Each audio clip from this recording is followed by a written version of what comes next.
Welcome. My name is Lucan Way. I am the co-director of the Petro Yatsek program for Ukrainian Studies at the Center for European, Russian and Eurasian Studies at the University of Toronto, the Munk School. As all of you know, there are right now about 130,000 Russian troops on three sides of the Ukrainian border. And the big question in everybody's mind is what's going to happen next? And will Russia invade? Russia says they're not going to invade, that they're, who knows why the Russian troops are there if they're not going to invade. What does Putin want? Will there be an invasion? If so, what kind of invasion? Are we talking about a full-scale occupation of Ukraine or more minimal type of invasion, a quick in and quick out? And finally, the sort of impossible, very difficult question, what does Putin want? And why is he doing this? Is it because of NATO? Is it because of Russian domestic politics? What is going on? So today we have three people to sort of begin to sort of investigate these questions. The first is Brian Taylor, who is a specialist in Russia. He's written 3 different books, all of which kind of are very pertinent to the current crisis. Most recently, he's written a book, The Code of Putinism, in 2018 with Oxford University Press. Brian also is a well-known expert in Russian security services and the Russian military, having written 2 books on the security services and a monumental book in 2003 on the history of the Russian army since 1689. Then we have, straight from Kharkiv, we have Maria Avdeeva. She's the research director at the European Expert Association. She focuses on international security, and her specific focus of research has been on disinformation and information warfare, which is clearly a big part of this crisis. Finally, from Boston, we have Oxana Shevel, my good friend, who is an expert in Ukrainian politics. She got her PhD from Harvard. She's a professor at Tufts University. She has written extensively on citizenship politics and refugee politics. She has a 2011 book on refugee policies and state building in post-communist Europe. She's more recently done research on the crisis, on citizenship policies, on church-state relations. So without further ado, I think I'm going to start off with Brian and get his take on what is going on. A lot of this crisis is about figuring out what is in one guy's head. Brian insists that this is not a stupid question. So he's going to tell us why. Then we're going to go to Maria to talk about sort of the information warfare, and then we'll end with Oksana, who's going to talk about the Ukrainian domestic angle. So Brian, the floor is yours. Great, thanks very much, Lucan, and thanks for the invitation. I look forward to learning from Maria and Oksana and Lucan and the audience in the discussion. So Lucan sort of got us going by raising the issue of what does Putin really want, and I was talking to the panelists beforehand, and I said, well, it's not really a stupid question, and even though I think a lot of people are tired of the question, and I think the reason people ask it is because we're in a situation in which Russian domestic politics, at least on issues like this, really comes down to what Vladimir Putin decides he wants to do. So to get us started with the discussion, I want to raise 2 different questions. The first is why now? And the second is what is this really about? They're obviously somewhat interrelated. In terms of why now, I'm going to frame it in terms of, is Russia on the offensive or is it on the defensive from its point of view? And then the second question, what's this about? Is it about Ukraine, or is it a bigger issue of the European security order? So in terms of why now, there are 2 basic accounts out there. One is the offensive account, which sees Putin as aggressive, a revisionist actor, out to recreate, if not the Soviet Union itself, then a de facto version of it in which Russia has a sphere of influence and shapes not just the foreign policy of many of its neighbors, but even their internal politics. And further, this aggressive version of Putin is out to weaken and challenge the collective West. Sow chaos in individual countries, create fissures in NATO and the EU in order to sort of remake the international security order. And according to this way of thinking about it, the reason this crisis comes now is because, from Putin's point of view, the US, the EU, and NATO are all weak and divided. So the US is internally divided. This was most evident a year ago on the January 6th events in Washington. Some people have suggested that Putin also sees the United States as externally weak, with the so-called chaotic withdrawal from Afghanistan as sort of an important piece of evidence for that. Just parenthetically, I would say we could actually argue the opposite, that the United States getting out of a rather low priority region that was draining resources may actually allow it to focus more on countries like Russia and China. But this is at least one of the arguments out there. So Putin started this crisis in some ways not, this fall and winter, but last spring with the deployment of Russian forces to the border with Ukraine. And he got a much desired summit with Biden out of that event. If we look at the EU, we have Brexit, we have the Johnson government in crisis, we have the departure of Merkel in Germany and a new coalition German government, and we have French elections coming up in a couple of months. So all together, this is seen as making it hard for the EU and NATO to act as a coherent actor. Ivo Dalder, who was the former American ambassador to NATO, said recently on Twitter that this show of force by Putin was designed to crack open the internal divisions within NATO and force it to agree to his terms. So that's one way this crisis has been framed. A second way sees Putin as a more defensive actor from his own perspective. And this starts with the premise that for Putin, Ukraine is a huge foreign policy priority, but it's also the source of his biggest foreign policy failure. No matter how hard he has tried over the last 20 plus years, Ukraine slips further and further out of Russia's control and Russia's orbit and is moving towards the West. And this is not only true in terms of foreign policy, but also domestically. So if we think about the events in Ukrainian politics, which I'm not a specialist on, but at least a few things I'd like to highlight now is that over the last year, President Zelensky has taken a harder line towards Russian interests in Ukraine, including with respect to Putin's friend, Viktor Medvedchuk, who's under house arrest and whose TV stations have been closed down that were more pro-Russian in their orientation. Putin has become obsessed for some reason with the Indigenous Peoples Law that was adopted in Ukraine last year. The law actually has nothing to do with ethnic Russians or any other ethnic minority that has a state abroad. But he's described this law as a weapon of mass destruction and compared it to Nazi theory and practice. So from this way of looking at things, in Putin's mind, it's perhaps not a coincidence that this internal sort of change of the Ukrainian domestic politics towards Russia happened at roughly the same time that Biden came to power.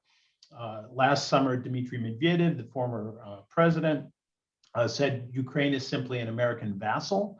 And there's no point in talking to Kyiv because Washington calls the shots. And you might think that Putin thinks that anything that Zelensky did, he sort of gets the green light from Washington. So that's where the real problem is. In terms of foreign policy and defense, Ukraine obviously is a major recipient of US military aid and training.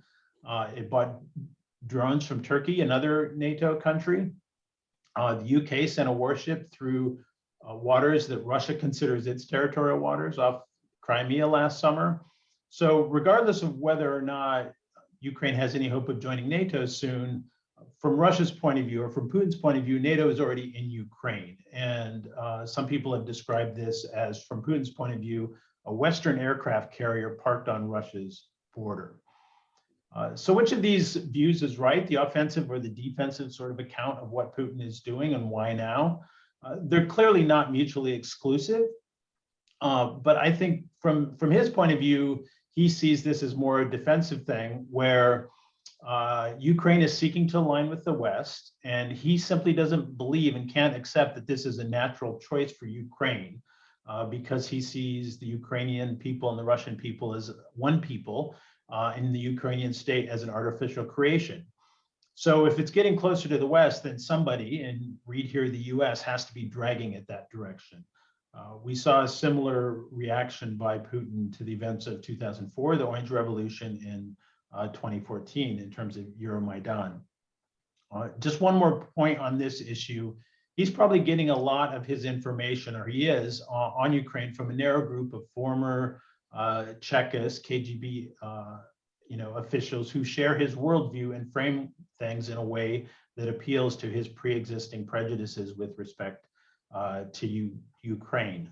So I don't see a scenario in which the use of Russian military force in an expanded way beyond what it's already done would help Putin achieve his objectives, but he may interpret things very differently. And then the second question, just a couple minutes on what's this about. Is it about the European security order, or is it specifically about Ukraine? So those who were talking about this as a challenge to the entire European order, this may be related to the view that Putin is on the offensive right now. And basically, Putin is trying to get a better deal in terms of Russia's place in Europe now that he sees NATO and the US as potentially weaker. Russia has shown it can use force effectively in places like Georgia and Syria and Ukraine, and he may think he can sort of get a better bargain at this point. So we see very expansive security demands, not just asking that Ukraine not be allowed to join NATO at any point, but also the withdrawal of NATO forces from countries that joined the alliance after 1997. So that means places like Poland, the Baltics, Romania, and so on. So it seems to be about a much bigger ambition. And Angela Stent from Georgetown has called this an attempted third rearrangement of the European security order in the last 100 years, the first being Yalta in 1945, and the second, the collapse of the Soviet Union in 1991. But I think it's really probably more to do with Ukraine specifically than it is just about the European security order. He wants to halt the Ukrainian trajectory, and he understands that that NATO is not going to close its so-called open door, and he also, I think, understands that there's no prospect of Ukrainian membership in NATO anytime soon. I think it's probably more about what's happening in Ukrainian politics, and he's unhappy about Europe, but he really feels the need to do something in the shorter term about Ukraine. So let me make one final point about this, and it's a point about Belarus, actually. So the fall of 2020, Russia was faced with the prospect of a color revolution in Belarus that could have been, if not necessarily hostile to Russia, then certainly more friendly to the West. At that point, Putin helped save Lukashenko and has now made him much more dependent than he was before. Russia is now deploying troops there for scheduled exercise. Quote unquote exercises, but it's clearly part of pressure on Ukraine.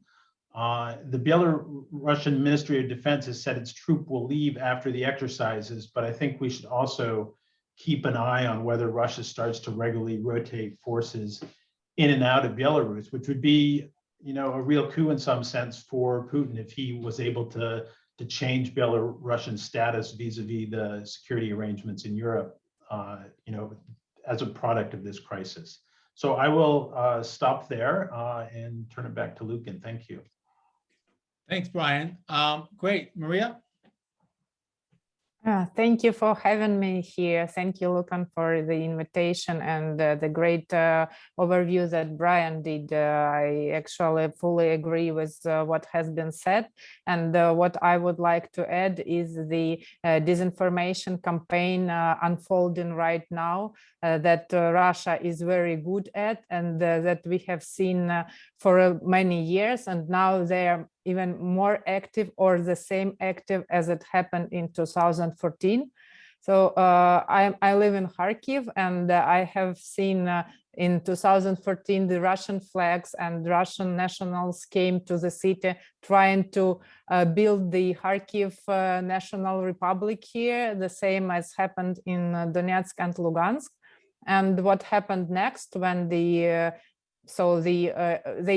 didn't manage to do it, And since then, we see that anti-Russian sentiment is constantly growing, and the generation of young people who are living in the state of war with Russia is constantly growing. And so this pro-Western and anti-Russian sentiment for this almost 8 years has grown significantly, and the pro-Russian parties are losing their position.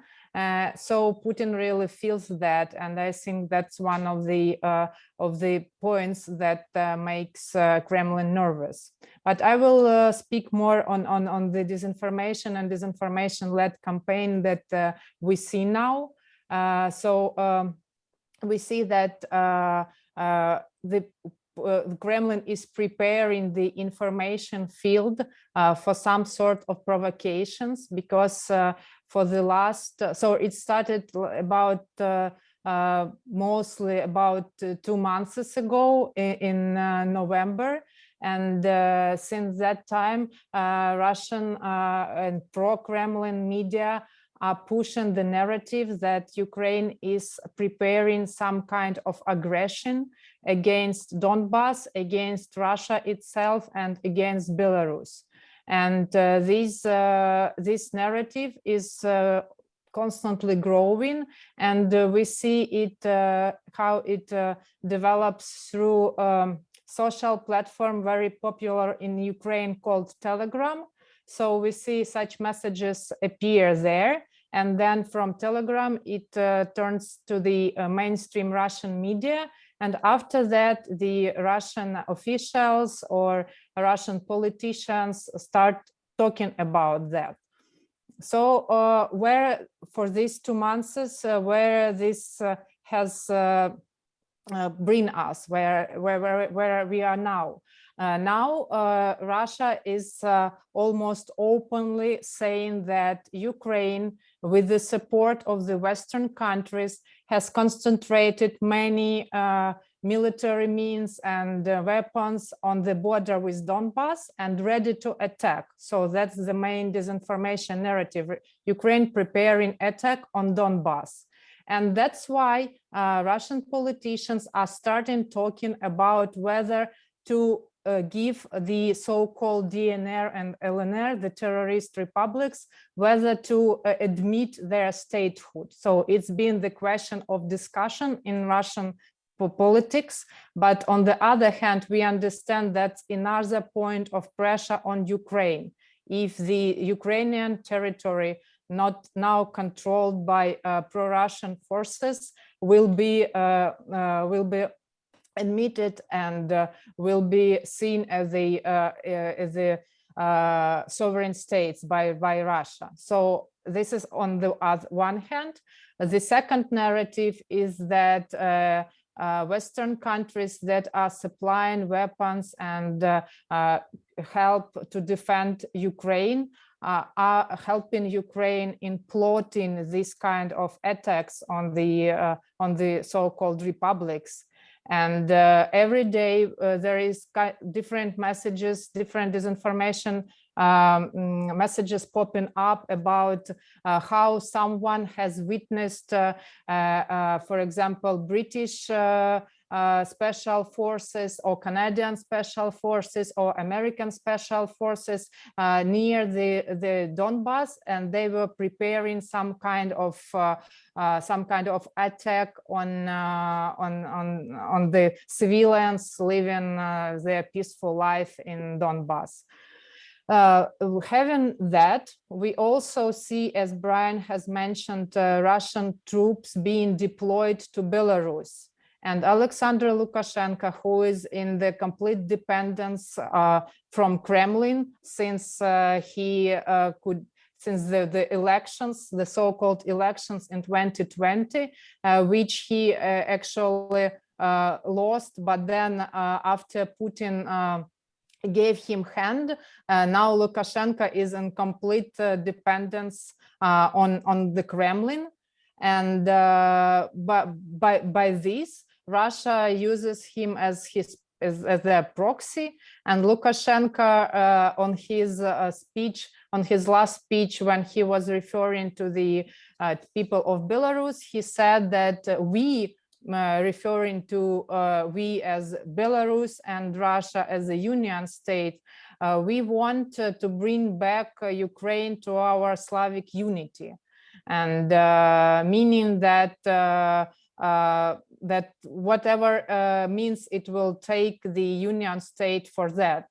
Of course, we here understand that it's not in Lukashenko's interest to take part into any sort of military provocations with Russia, because by doing that, everything will be, so any kind of cooperation with Ukraine will be closed for him. I mean, economic relations and what has been left after his stolen elections. But on the other hand, we do understand that Putin is pushing him, and Lukashenko has already said that he is ready to deploy a Russian nuclear weapon on the territory of Belarus, which is seen as another point of influence and another place where Putin is creating tensions around Ukraine. So these new military drills announced by Lukashenko and Putin will take place from 10th to 20th to the 20th of February. And in this time, the Olympics are taking place in China, and that's why it's been highly discussed here if this period will be used for some kind of provocation organized by Russian special services, whether in Donbass or on the border of Ukraine and Belarus, so that it will allow Kremlin to say that Ukraine is attacking, and then Russia or the Union of Russia and Belarus needs to defend itself. And then, for example, if it happens in Donbass, then the so-called volunteers could come and help. And why I'm so sure about that, because today there was the message by the former head of the terrorist organization LNR, who is now the member of the Russian State Duma, Baradai. So he said that they already have 16,000 volunteers from Russia who are ready to come to Donbass and help defend the territory of Donbass from Ukrainian forces who want to push forward and get the land of Donbass. And he openly admits that Russian officers are taking part in that as a commanders in that volunteers organization.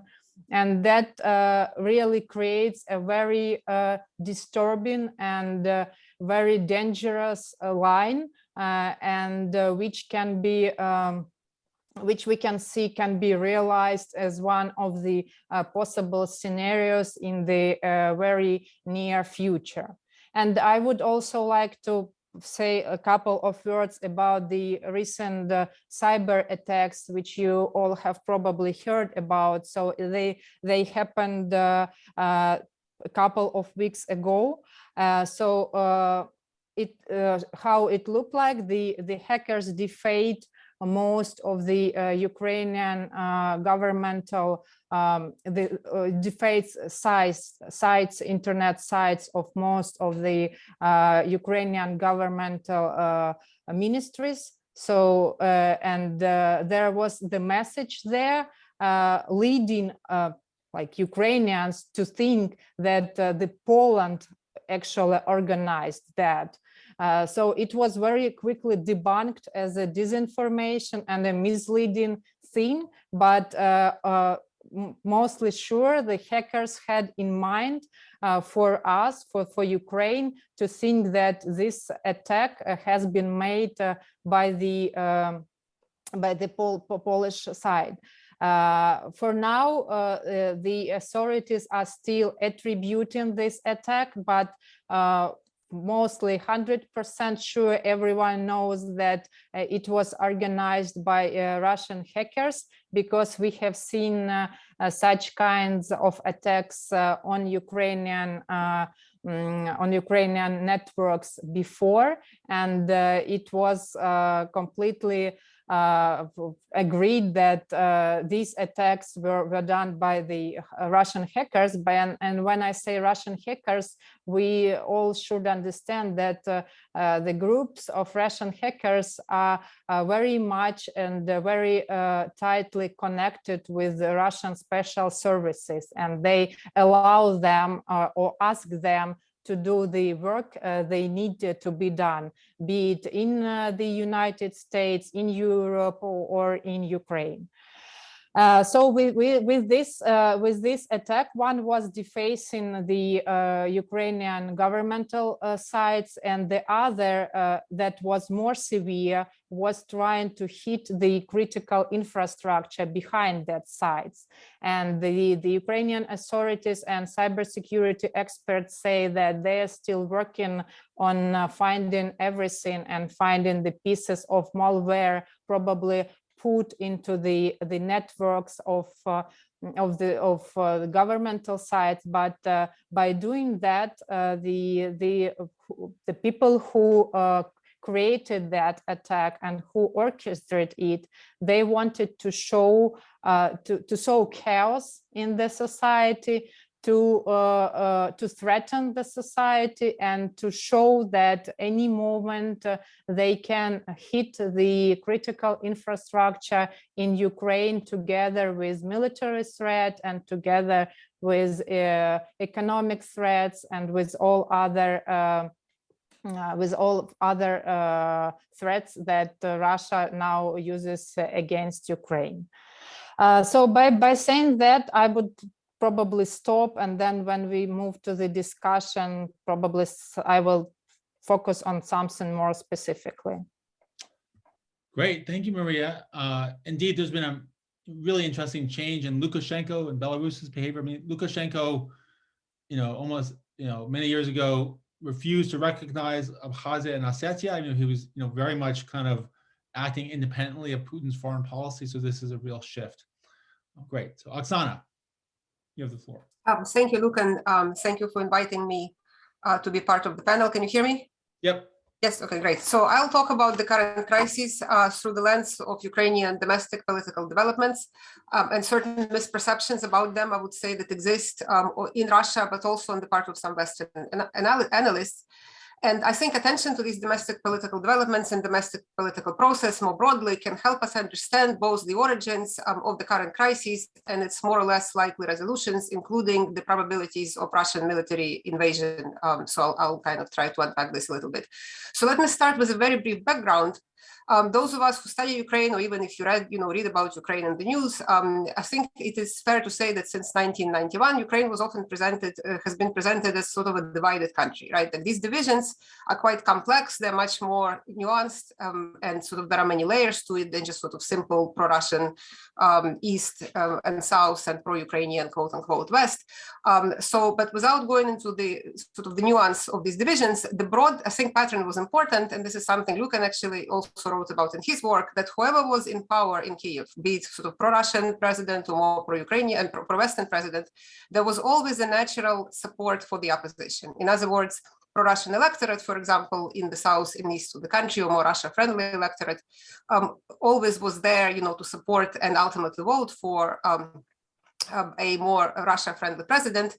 And that also gave Russia a natural leverage over political process in Ukraine. So if we look at, again, very briefly, I'm not going to go into detail, but kind of the pattern of alternating presidential elections in Ukraine since 91, we basically see, presidents coming to power on either sort of more pro-Russian or more pro-Ukrainian, pro-Western foreign policy agenda, invariably disappointing voters, failing to solve issues with corruption, economic development, judicial independence, and so forth, and then being voted out of office by the other part, the other half, we can say, of the electorate. And this pattern didn't even change even after 2004 Orange Revolution, when pro-Western President Yushchenko comes to power. He again disappoints voters by lackluster domestic policies, and then Yanukovych, more pro-Russian candidate, wins in the free election. So the point that I'm making here, that I think Ukrainian electoral geography and sort of the geographic historical reality gave Russia natural leverage over the affairs of the course of events in Ukraine. Not full control, of course, but substantial leverage through this sort of natural pro-Russian electoral presence in the south and the east of the country, also, of course, via the oligarchs, via Ukraine's dependence on Russian natural gas, large audience media, TV, and so forth.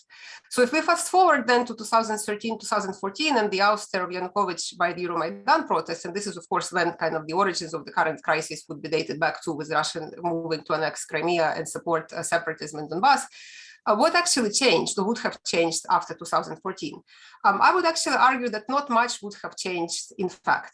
As Brian already mentioned, NATO membership was not on the table at the time. I don't think NATO members were eager to accept Ukraine. That seemed very distant possibility. Moreover, in Ukraine, there wasn't even support for this. That has changed. I'll come back to it in a minute. But up until 2014, there was no more than 20-25% of the population who would actually supported, say, NATO membership in a referendum. Electoral geography also didn't change that much, right? So the Euromaidan had, again, regionally lopsided support. There was more support for Euromaidan uprising in the west and the center of the country than in the south and the east. And it's more likely than not, I would say, that again, had kind of Ukrainian domestic political process played itself out without Russian intervening in annexing Crimea and moving in Donbass, we basically probably would have seen whichever pro-Western president was elected in 2014 then being replaced by more Russia-friendly president in the subsequent elections, right? And Russia would have retained many, if not most, of its leverage over Ukraine, and again was in a position to achieve its stated objective, if that's indeed, was objective to preventing Ukraine's membership in NATO, and at least to some degree, certainly having influence over what's happened in the Ukrainian domestic political process, right? Now, of course, that has changed dramatically, as we know, right? Instead of using this levers of influence that Putin did have over Ukraine, instead he moved to annex Crimea and foment insurgency in Donbass. And I would argue that these actions were a major miscalculation, and that instead of preventing, they actually accelerated Ukraine's move away from Russia. And sort of more specifically, I would say Russian aggression fundamentally changed two things in Ukrainian domestic politics that reduced Russian leverage instead of increasing it. First of all, it cut off, just mathematically, about 12% of the Ukrainian electorate, and we're talking about the most pro-Russian voters in Crimea and in eastern Donbass, from Ukrainian electoral process, which makes it mathematically much more difficult, I would say potentially now impossible, for sort of more pro-Russian candidate to win in a national level election. And secondly, Russia's action in 2014 also turned public opinion in the rest of the country, including in traditionally kind of Russia-friendly South and East, quite negatively against Russia and in favor of NATO. Just to give one example, if before, as I said, before 2014, no more than 20-25% at most of Ukrainian public supported NATO membership, now the support approaching 60%, and that's from the November poll. And maybe if the poll was conducted now, it might be even higher. Of course, there is still regional variation. The South and the East is less enthusiastic about NATO than, say, the West and the center. But even in the South and the East, and here I can reference recent research by Ola Onuch and her colleagues from the Mobilize project, who have done several waves of research in the South, polling in the South and the East, and they find that between 2019 and 2021, just in the Southern and Eastern regions, support for NATO doubled, right? So that's also very important. So here we sort of have this ironic outcome, I would say, that Russia, by trying to supposedly increase its security, has produced consequences in Ukraine that actually makes its objectives now much further, less likely to be achieved than they could have been achieved had it not acted the way it did. Now, just to move along, I just want to make 2 points.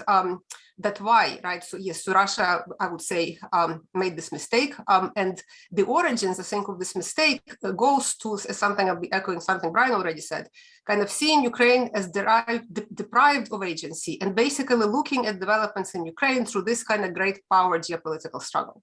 So essentially, Russia greatly overestimates, I would say, the role of US in Ukrainian domestic process. So again, this narrative that, both Euromaidan uprising and, many other sort of developments in Ukraine that Russia doesn't like, somehow a result of US meddling. So it's not popular mobilization against, Yanukovych's corrupt rule, but it is somehow, US basically was trying to intervene, right? And another kind of related rationale, and also something Brian already mentioned, by seeing Ukrainians as being essentially one nation with Russia and not a real state, as Putin have said himself, I think we should take him seriously at his word. There is no reason to think that he actually doesn't believe it, right? Again, it sort of seems that Ukraine is not only deprived of agency, but it is by definition cannot, like true Ukrainians cannot harbor any sort of opinion or preference that would be against what Russia wants, right? Because if you are sort of naturally part of one nation, right, the real Ukrainians must see this. And then what it leads to the dismissal on the part of Russian leadership, and we have hard evidence for it, Putin himself talking about at one of the recent, the latest Valdai meeting, I believe, but the opinion polls that actually show this change in preferences in Ukraine are somehow not real. So either he says that people are afraid to express their true pro-Russian preferences because they are ruled by quote unquote fascists, and they're basically, these are falsified preferences, right? And that's, I think, is pretty dangerous because it basically, it is sort of self-fulfilling, right? As Brian said, we don't, know who exactly feeding him this information. He may genuinely believe this, but we basically have this kind of two-pronged, I would say, misperception of what goes in Ukraine, that everything there, almost everything, is either as a result of US meddling, or it is basically these falsified preferences, and real Ukrainians would welcome more Russia-friendly policy, and that sort of that narrative seems to continue. So what do we have now, right? If we fast forward, sort of like I was going to say, to wrap up a few implications for the current situation, right? We, of course, nobody, certainly not me, in a position to make any firm predictions as to what Putin will or will not do. But I would argue that given this domestic political landscape in Ukraine that I have just kind of sketched out, I think success of a military action by Russia to achieve its stated goals is really unlikely without full invasion and sustained occupation of Ukraine. And that in turn is very costly, right? Which may make invasion maybe less likely, right, or potentially avoidable, right, than some Western media has been reporting. I think it also goes to show that Ukrainian leadership, President Zelensky's specific attempts to downplay US warnings of an imminent Russian invasion may actually be rooted in this appreciation of the implications of Ukrainian domestic realities for an invasion scenario. Let me just say a couple of words on this, and then I'll end with this, right? So Russia certainly can use military might to defeat Ukrainian army. It will be costly on both sides, right? But then it still would face a challenge of controlling the territory and ruling the population that's essentially hostile, right? And how do you accomplish this? If we look again at the polls, just by way of illustration, in a December poll shows that 50% nationwide were prepared to actively resist Russian aggression, 33% with arms, and another 20-some% resisting without arms, right? In the South, the corresponding figures are 30%, in the East, 26%. Of course, we don't know what percent will actually resist. It could be less, right? But also could be people who are sort of incredulous and apolitical now and undecided may actually turn away, from Russia even more if rockets and tanks and so forth rolls across the border, right? So this, I would say, makes scenarios that have been again circulated, including by the British intelligence, of this sort of rule from afar by way of proxy government following some military blitzkrieg really quite fanciful. I think as long as there is Western unambiguous condemnation and sanctions, if Russia actually did invade, I think Ukrainian leadership can only stand not to fall, but actually gain support from sort of rally around the flag phenomena. And then if Zelensky were to fall in the face of protests, say, following military defeat, I think it would only be replaced by even more anti-Russian sort of nationalist government, right? And then any kind of pro-Russian puppet government, if, say, somebody was tapped to be this person, it's actually kind of ironic that even this, politician Murayev, who was listed in the British intelligence report, distanced himself almost immediately from it. But any such government would essentially have zero support. There is no public support, any government institution or elite group that would back this government. So the government would essentially have zero legitimacy, and the only way it would rule would be through sustained military backing by Russia, which means lengthy occupation with hundreds of thousands of troops. The question is Russia prepared to engage in a protracted and bloody war, face massive sanctions, and still not be able to achieve its goals in Ukraine? Like, we don't really know, but I think when Zelensky is sort of, says that the warnings of imminent invasion may be a little bit overstated, I think there are reasons to actually, say that that's indeed not a wrong perception. So I'm going to leave it at that, and I hope that's okay, Lucan, and maybe there will be more questions. I have a few other things to say, but I'm going to leave them for now. Great. Thank you very much, Oksana. So I think Oksana's presentation raises actually important questions about, what Russia's intentions are. I mean, if we believe you, Brian, that his intentions are, either defensive or offensive, I'm wondering whether the third option, and in fact, that this has little to do with foreign relations per se, but much more to do with domestic Russian politics. And indeed, his behavior seems designed to amplify the NATO threat. I mean, almost, if he claims he wants to reduce the NATO threat, but his actions are almost certainly going to result in more NATO troops on his borders. As Oksana has eloquently argued, it's dramatically increased support for NATO within Ukraine. I mean, so I guess the question is, and also I think in the long term, we may see countries like Germany disengaging themselves from Russian energy supplies. So I mean, I guess the question is, is Putin stupid? I don't know, incompetent, truly misguided, or does he really just not care? I mean, obviously he wants to get rid of NATO, but his primary concern is actually turning NATO into a bogeyman. And Sam Green has said that sort of NATO presents the perfect bogeyman. It looks threatening, it's highly divided, and it actually has no intention of harming Russia. So in that sense, it's great for Russian domestic politics. What do you say to that, Brian?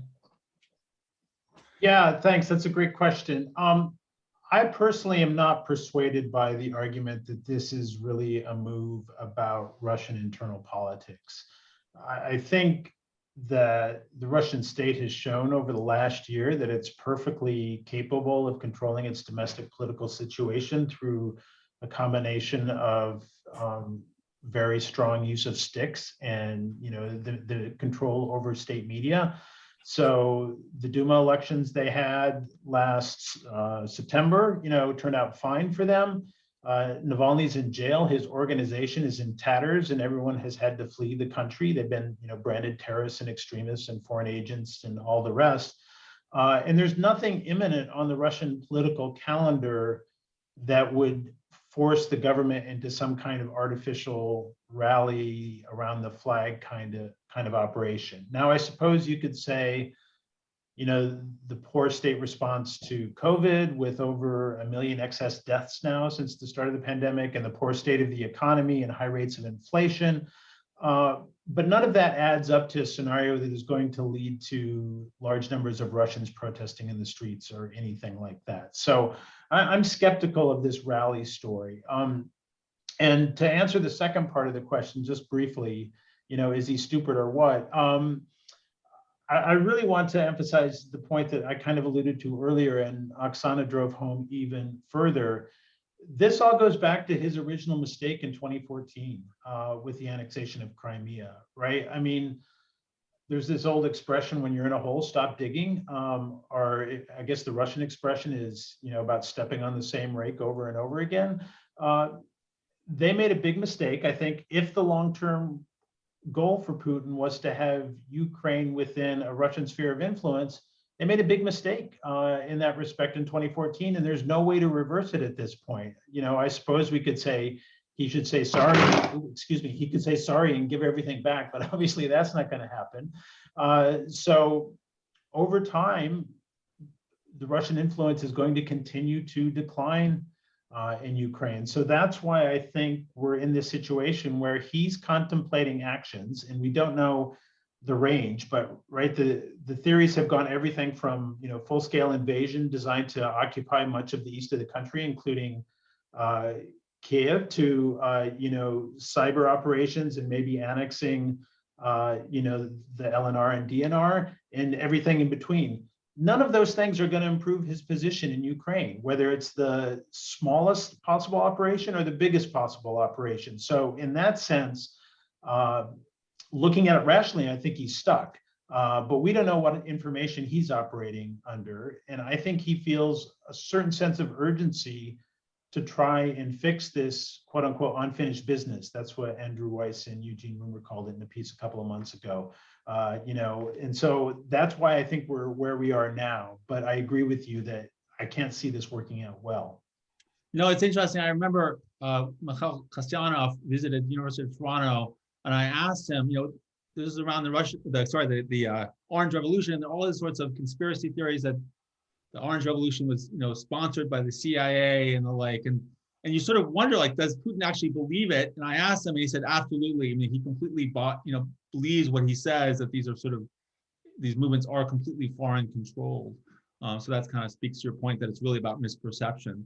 I guess, so Oksana, can you talk to me a little bit more about the disagreement between Biden and President Zelensky in terms of why does Zelensky want to sort of tamp down the concern? I mean, if you could, does he not? I mean, I find the sort of position a little bit puzzling. There are 130,000 troops on the border, and they're saying, well, invasion, at least to the unaided eye, seems pretty likely. Why would he want to tamp down that talk about invasion?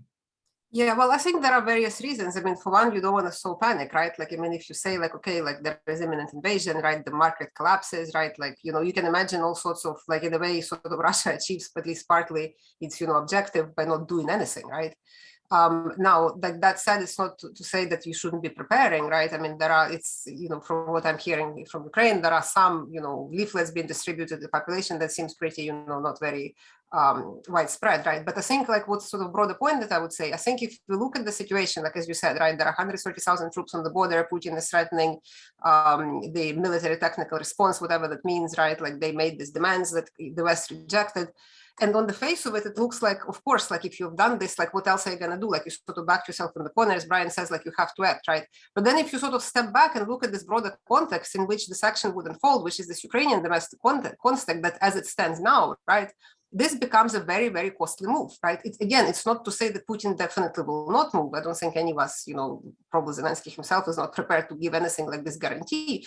But I think it seems like there is substantial downside, right, to any kind of move from those troops. So I think this is where Zelensky is coming from. So maybe, Western analysis looks kind of like just on the hard facts, like number of military, like are they, ready, like how many more guns they have, like, what Putin said. And maybe, from the Ukrainian standpoint, they are looking at sort of the context, including domestic context, in which then these next steps would unfold, right? And then you can sort of see that it's actually not necessarily a Russian election on the part of Putin, right? So I think there could be, I mean, again, obviously, I don't know what's in Zelensky's head, but I think that could be what is driving his sort of tempering down, right, the imminence of it, right? Great. So we actually have a really important question from Professor Keith Darden. I think I'm going to direct it at you, Maria. It's about the sort of Eastern Ukrainian regional elites in Kharkiv. I mean, is there any chance that they, in the event of invasion, that they would sort of work out deals with the invaders, or how, in a sense, what can you, are you confident that they're going to stay on the side of Ukraine in the event of an invasion, or what do you see? Yeah, great question. Thank you. And I also have a small comment on what already Oksana and Brian has said. So I think one of the possible scenarios Putin might want to bring to Ukraine is the internal destabilization. And what we have seen in the recent days is the Ministry of Internal Affairs saying that they have arrested people that were preparing the coup inside Ukraine. And then the FSB agent was today arrested in Kharkiv. And I think that this is what might be one of the plans. So if we look on Donbass, say something, some regional military operations happens there, and Ukrainians are unsatisfied with with how government deals with that, and then it can sort of fuel up internal unsatisfaction with Zelensky, and already now his power, his political party is losing the voters. So I think that might be the possible scenario. And yes, Murayev and people like him are not so popular, but for example, in Eastern Ukraine now, generally the pro-Russian political parties have about roughly 20% of people supporting them. So if you would work on that, I mean, not you, but then the people from Russia, for Kremlin, then they can be used to destabilize the situation inside the country. So it's just one of my thoughts. And answering to the question, I don't believe that could happen, because we have already been through it, as I have mentioned, in 2014, and the mayor of Kharkiv presented at that time here. He was quite having many ties with Russia, and before that he was wearing, Russian symbols. But when he was on the edge that Kharkiv might turn to what has happened with Donbass, with Donetsk and Lugansk, he didn't want that, because all of these people, they have businesses and they want their businesses to be safe, and they want to preserve their power. They do not want, for them, what happened to the leaders inside Donbass, when some of them were killed, others were thrown by the Russian special services, and the people more from the Russian side were put on their places. So now when everyone see what happened to Donbass, so now it's the depopulated territory where nobody wants to live, where is no future. There is a very little chance that anyone, even if he feels somehow pro-Russian, would want Russian forces to come to the city and get power. Great. Can you just talk a little bit about the kind of the feeling on the street in Kharkiv, and sort of, is there a sense of imminent war? Yeah. Or is it like, what is it like? Roughly around more than 50% of people on the recent poll said they are ready to defend with the armors their territory. So everybody, well, sometimes international journalists ask, why are you so calm? It's because the city has already been through it in 2014, and we live 40 kilometers from the border with Russia. So it's just almost no distance at all. So if Putin is crazy enough and decides to invade, they will be here, the Russian tanks, like in half a day. But but everyone believes that we will be defending our territory, and we have many people. It's roughly 500,000 people who already have the combat experience, who have been through war in Donbass, who are trained, who know what to do with their guns. Because in 2014, the army was not in that condition. But now, in 8 years, there are like many territorial defense units, and women, go into the courses on weekend and learning how to participate in these insurgency actions, or how to give the medical help.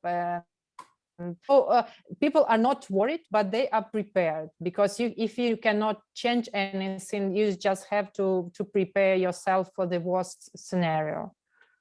Great, thanks. You can just add like 2 sentences to this question. I totally second everything Maria said. I think another, if you sort of think of the parallels with 2014, right, like to Keith's question, I think the elites now face quite different calculation, right? Because in 2014, there was this government that was essentially, there was power vacuum in Kiev, right? Like there was also in sort of the places where this succeeded, in these parts of Donetsk and Lugansk, there was quite substantial anti-Maidan sort of, right, protest sentiment. It wasn't, I would say it was not decisive, but it was a necessary piece. It wasn't sufficient by itself, but it was a necessary piece to the outcome that we have, right?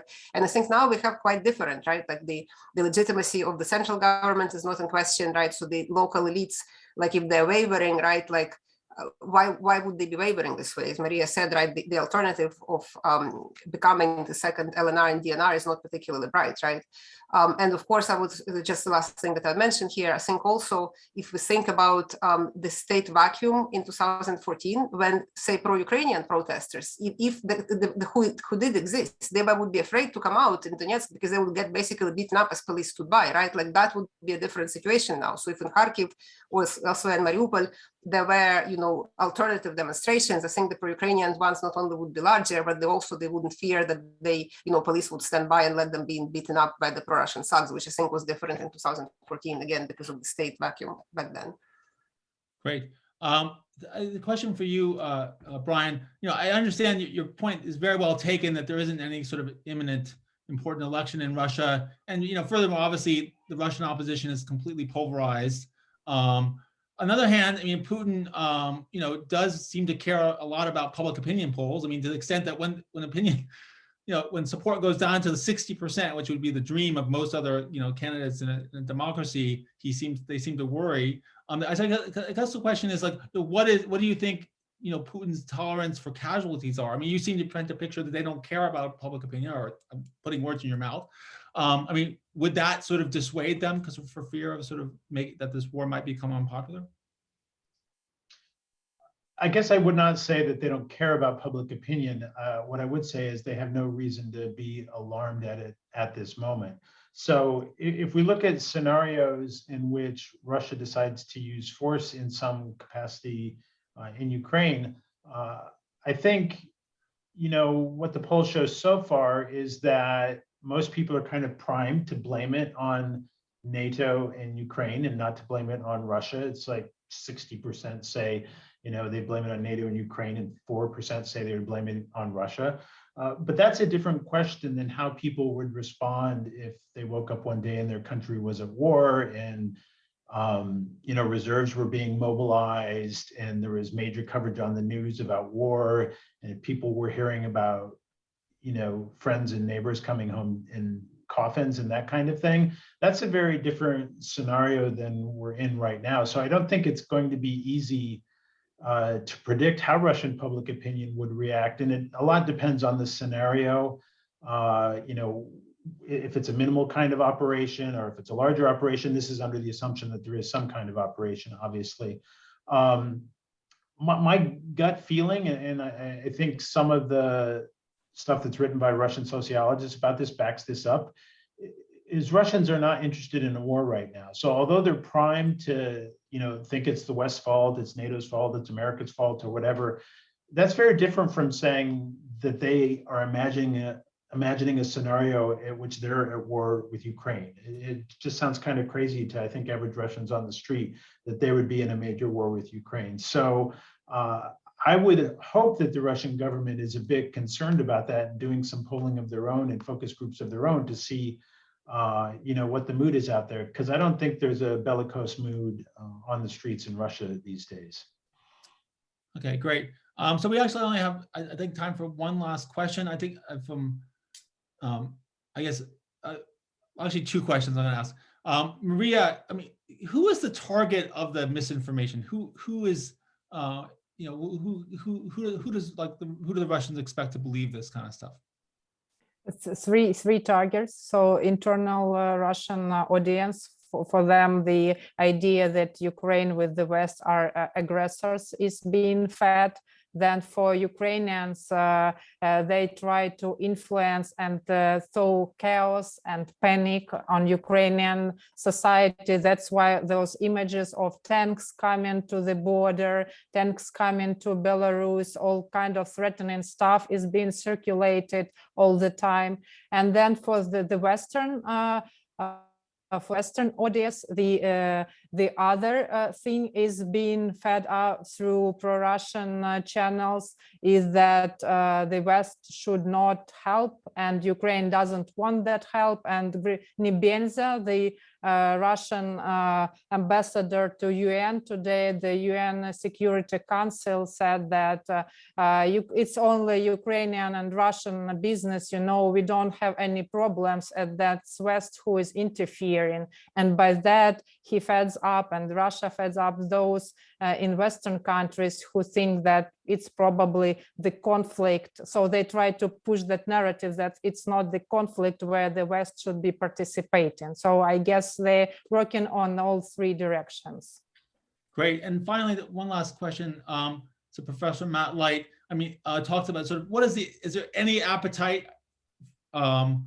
in Ukraine for sort of a kind of non-aligned, status? I imagine, 10 years ago, there would have been quite an appetite for sort of, keeping Ukraine Finland style during the Cold War as a kind of non-aligned state. I mean, is that sort of off the table as Putin kind of ruined that option? I guess this is for both you and Maria and Oksana.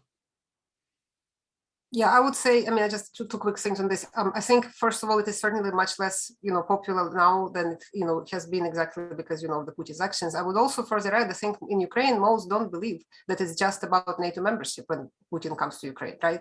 So sort of this Finland option or Austria option, right? Like there was no narrative that it is somehow part of the same nation, right? Like, and in Ukraine, like we see that. I mean, Putin has, I think, much, if say this came to pass, that there was some sort of like, non-aligned, quote unquote, in other words, in Russia's sphere of influence, I think people would fear that it also would mean interference in all sorts of areas of domestic politics, from, language policy to memory politics to economics to anti-corruption, like the whole thing, right? So this sort of that there is this firm border, it's not NATO, and if that's off the table, then we can live, peacefully. And like, I think very few in Ukraine buy that.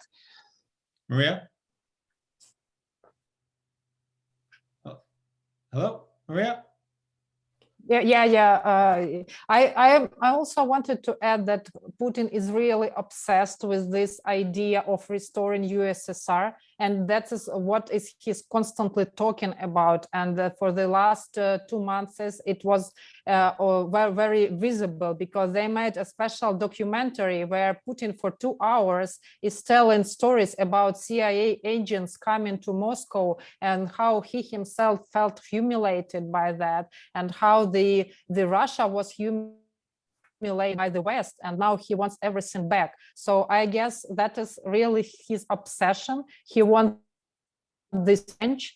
He wants to show to the people whom he thinks feel the same, that he is strong, and he wants to restore that influence he thought that the West had taken from Russia. And that's why I think he will be pushing no matter what. And Ukraine is essential in that, because without Ukraine, he cannot speak about restoration of the empire he lost. Okay. So Tanya Brunitska has actually a great question. And this is for you, Brian. I mean, there's been a lot of talk about off-ramps in the media. I mean, really, does Putin need an off-ramp? Can you imagine him, just like putting troops there and then just gradually, doing nothing and just, winding them down, or does he need to do something in your mind?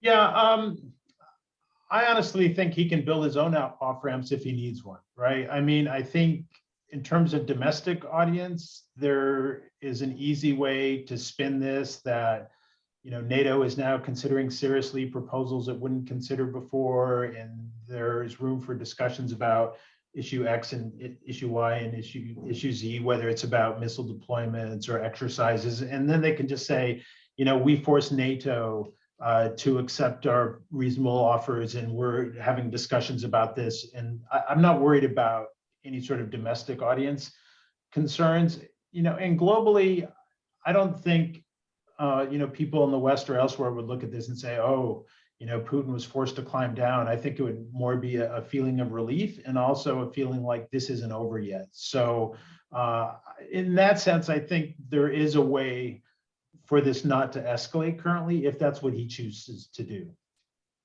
Okay, so we're left basically with trying to figure out what's in one guy's head, which we as political scientists are very well equipped to do, because we have all the equipment necessary to sort of see inside what he said. With that, final, thank you very much, Maria, Oksana, Brian, and thank you for the audience for wonderful questions. And we'll end it there. Bye. All right, thank you. Thank you.